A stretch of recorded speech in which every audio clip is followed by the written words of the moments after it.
Welcome, geeks, gamers, furries, and ninja robots. This is HorsePLAY Live. Today's Thursday, March 8th, and this is episode 220 of HorsePLAY, tentatively titled Flash in the Pantaloons.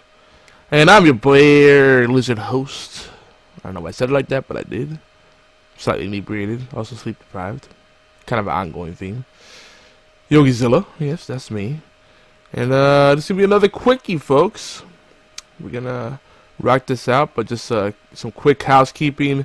Want you guys to join us live when we do this show. It's at twitch.tv/geeky antics. Schedule's kind of out of whack. Tentatively doing this show around 10ish on Thursday nights. We seem to be back on track for the Thursday bit. And then on Wednesday nights around 8 p.m. Eastern. Warbound Radio, gotta check them out. They're doing some good stuff over there. Warchild's doing this whole, he's got a whole series planned out. And I think his last episode he was talking about 8-bit gaming and how the classics really hold up well. And I was supposed to be on that show, but life happened and I didn't make it. But make sure you check them out. Also check out our friends over at allgames.com, our sister network. We have some horseplay replays over there. And consistently making it into the top 10. Well, we missed a couple of weeks, but that's alright. But I think about 4 weeks ago, we were one of the top 3 shows on the network. So definitely appreciate the fan support there. And for those of you that are new to the show, this is primarily a comedy show, I guess.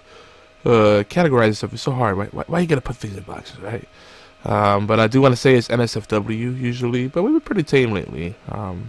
We do get into some hot button topics and rants, so if you're sensitive, probably not a good listen, but give us a shot and just have fun. Realize it's all in the name of fun. So where do we start? What else? Do we have any other housekeeping?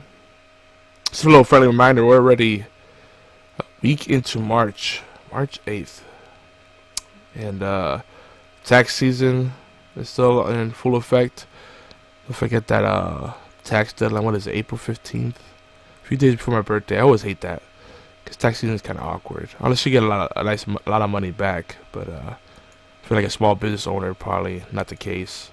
Unless you have a lot of capital losses, you get a claim for offsets, and then that's not a good situation anyway. Anyway. Enough with the serious stuff. This is going to be a quickie, folks. It's going to be a quickie. The title, might as well jump into it. Actually, before I jump into the title, so Google Chromecast, they got the Ultra that's out. Really cool. Those things can do a lot of stuff. But one of the things I'm noticing is Windows 10.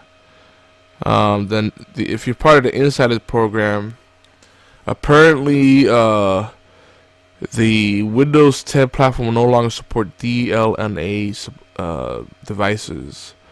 What is that for? Digital Life Network Association, something like that.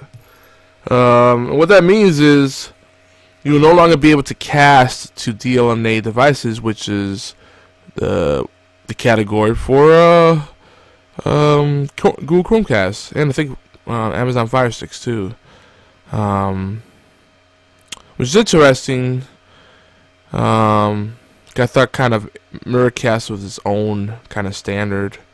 Apparently not. It's all so confusing. So that's gonna be interesting. You'll still be able to cast to Wi-Fi enabled, wireless displays, but Miracast, DLNA, apparently not gonna be supported.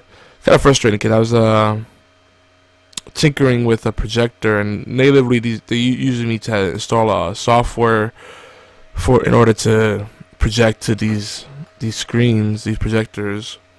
But really, it's so much easier and cheap and more cost effective to just get a good wireless enabled TV with all these apps built in.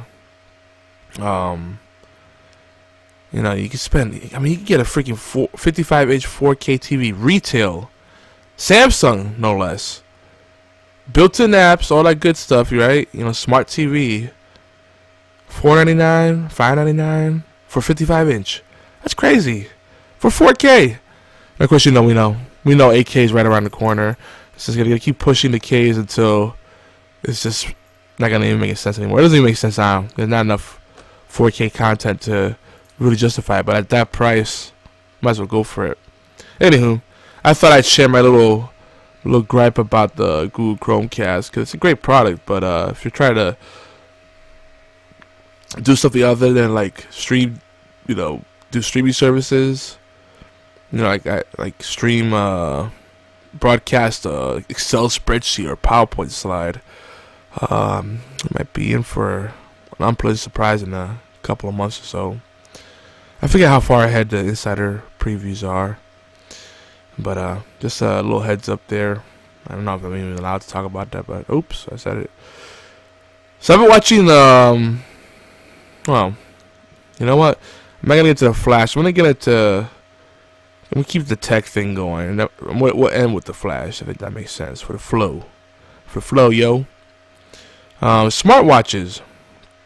So I've played around with the Pebble and the Samsung Gear and stuff like that. I know some people that have was it Casio that makes it? Yeah, because they make the G-Shock. I know some people that have played around with that have the ProTech rather, which is really nice. Basically, the G-Shock with smartwatch capabilities, and it's very, very activity driven. It's kind of just a blanket term for really say fitness activity, but I guess that's assumed. And living an active lifestyle. So a lot of these smartwatches, and I love the G-Shocks by the way. They're rugged. It's like a military watch. They can withstand so much. I just like the look of them. I like how you could wear a G-Shock. It could be sporty. It could be formal. Unless you're like maybe dressed in a tuxedo, probably you wouldn't be able to pull that off. But I'd rock it with a suit. Yeah, why not? But so I'm looking at smartwatches, trying to up my game, my efficiency game, and be more driven and even more organized. I just shredded a bunch of junk that I didn't need anymore. I went through all my filing cabinets at home and in the office. It's an ongoing process, and got some more of those like filing folders, categorizing things, organizing by year, all that kind of stuff. Just doing a lot of housekeeping, right? Against hashtag adulting, right? And as a result, I haven't done much gaming. Gosh, I'm so hankering to play Monster Hunter. The next weekend I have completely free, I'm just gonna freaking play that and Rainbow Six Siege, and maybe some Smite, whatever is clever. Maybe some PUBG, some Fortnite, who knows? A little bit of everything, but definitely some Monster Hunter. But for now, this weekend, this Saturday, my granddaughter's having her second birthday. Gosh, they grow up so fast. I whispered in her ear. I said, "Don't grow up. Just stay this size. Stay this sweet." She's such a darling. She'll wake up from a nap and she'll want to be held, and I'll stretch out my arms and I'm like, "You want up?" And then she'll put her arms out "Yeah," and she'll fall back asleep. And there's little moments when the youngins are just so innocent and vulnerable and just sweet, and it really reminds you of what really matters, So I'm talking about gadgets here, and that stuff is great, but having those connections, I think that's really what it's all about. At least for me. I know not everyone's driven by the same thing. There's people like traveling the world. People like having lots of things, owning lots of property. That's cool. But I feel there's a bigger picture, right? Having people to share that with. But smartwatches. I'm starting to see more of the practical applications. I just got a Microsoft Surface, the new version they came out with. Not the latest, because they're coming out with the LTE one now, which that was long overdue. I mean, they've had 5 generations of the Surface Pro now. Maybe they added maybe 6-7 years. It's a long haul. Of course, I got everything in except my freaking stylus. I'm coming in Saturday, so Saturday after the birthday, I'm gonna set that thing up. Well, I'm gonna start setting it up tomorrow, and then I'm gonna start playing with it. Cause it's not the same without the stylus. You need the stylus. That's like the whole reason to have it, so you can write notes. It's because it becomes a notebook. Not completely convinced that I could really enjoy a hybrid device like this as much as I would just a nice 15.6 or 16.3 inch laptop with a 10 key keyboard. It's got the full numpad in there. You gotta have a 10 key for the accounting and data entry and all that fun stuff. But I think it'd be neat, more portable, use it more in the field, do floor pans, inspections, etc. Take it to meetings. Maybe stop using a notebook. We'll see. You have the whole Microsoft ecosystem, OneNote and Sway and Form, and, the old apps, of course, they come to know and love. They have a whole shit ton of stuff there with Office 365. Wow, I can't talk. Woo! But smartwatches. So, there's so many freaking contenders out there. Even Michael Kors, who else is there? Fossil. You got people that come from traditional watch background throwing in, and they're more focusing on the aesthetics.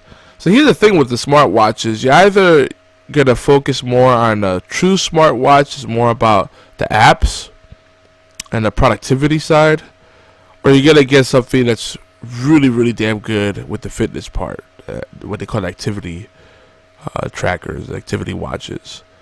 I'm not very active, but I would like to have that option. So I'm looking at smartwatches that are primarily really good on the app side, have good support, good feature potential, right? Tried and true, but also offer some good fitness stuff. Particularly, I'm interested to have something that'll monitor my sleep patterns. I did a sleep study several years ago, and I kind of want to see where I'm at today. Cause I'm still feeling like I'm dragging my feet, and I know it's a sleep apnea, but I want to kind of see how that really manifests itself. How many times I'm waking up throughout the night, and if I'm getting good REM sleep, etc. So I'm wondering, what could do that for me. I looked at the Fitbit Blaze and I'm just not convinced by it, but it's probably still the best in its class.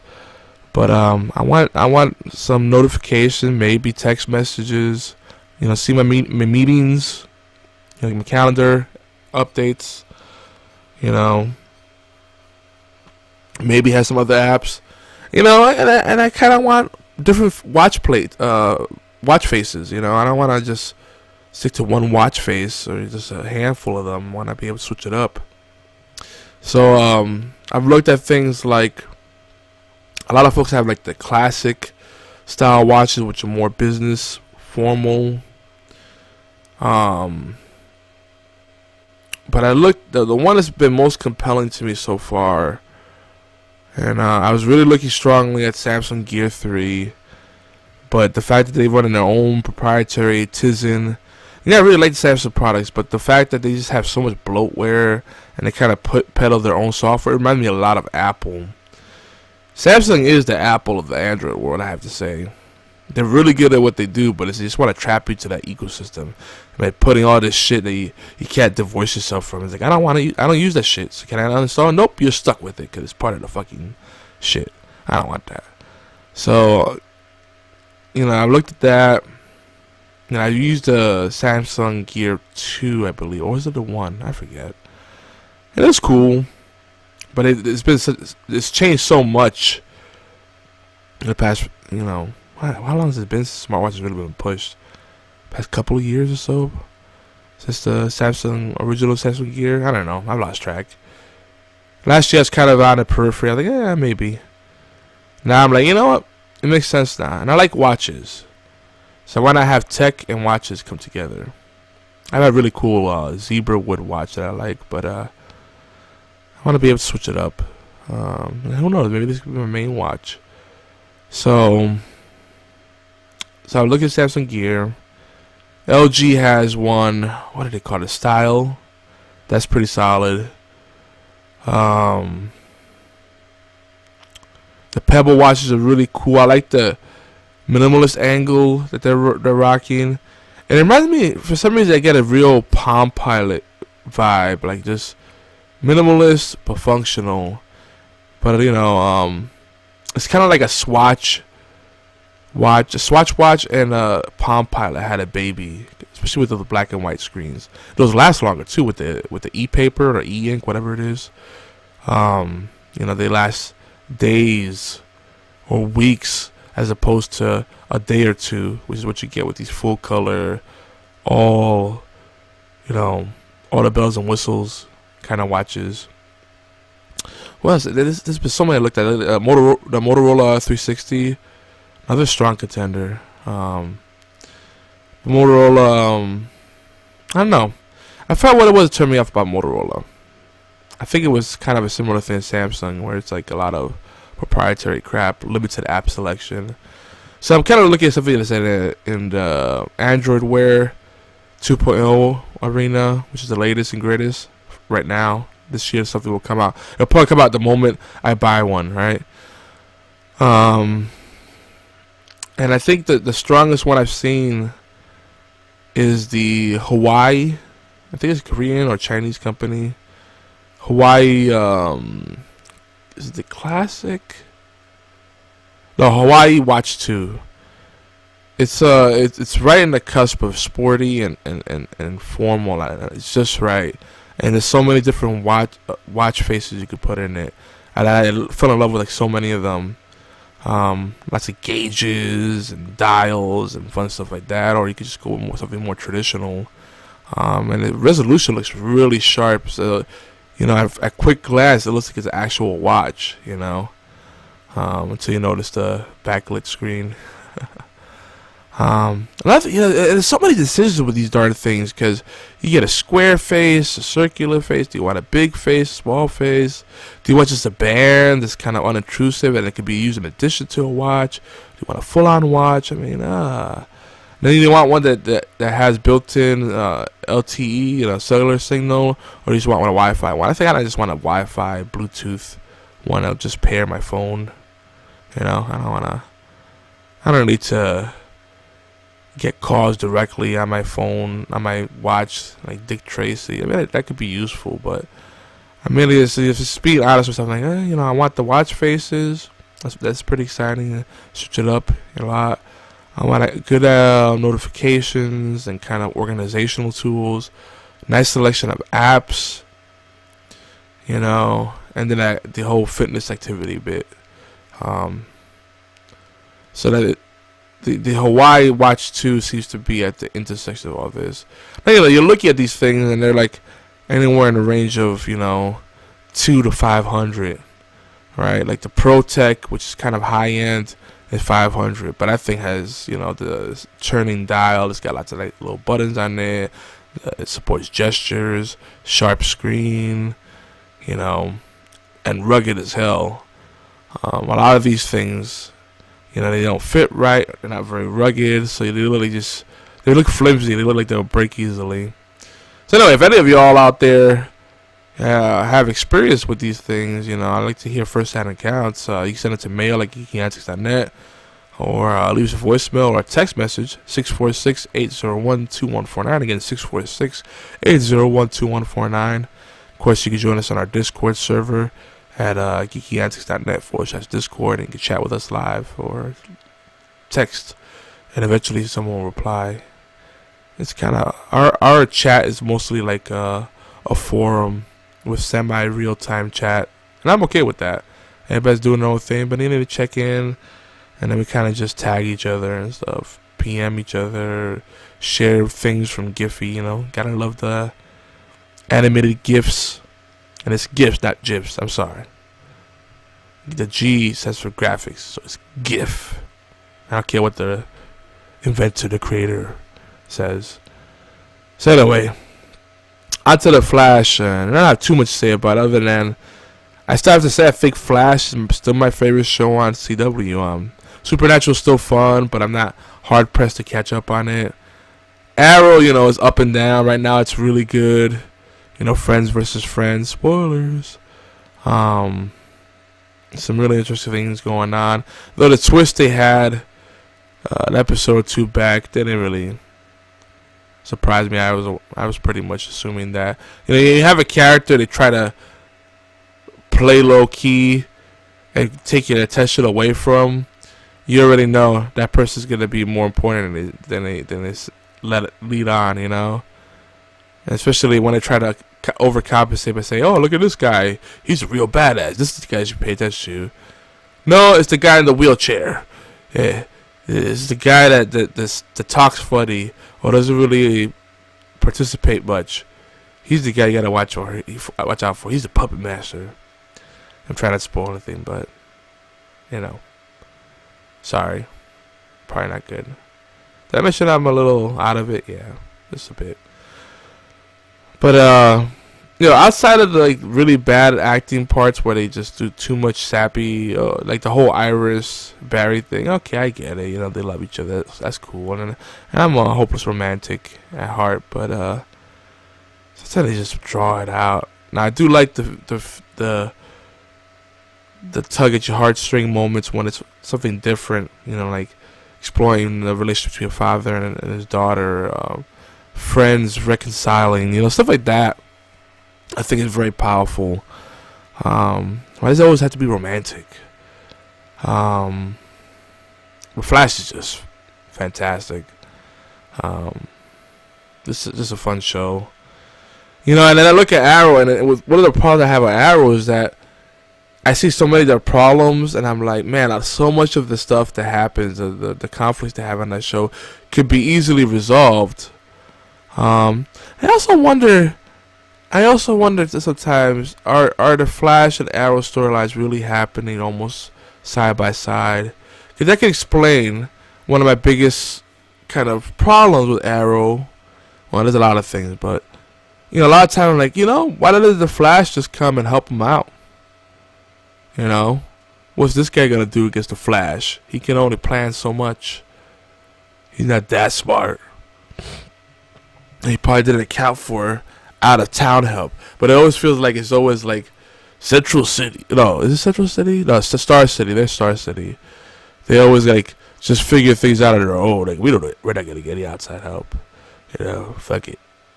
It just make things harder than it needs to be. But I guess without DDD moments, you wouldn't have good stories. It definitely applies to horror and definitely applies to comic book shows, really.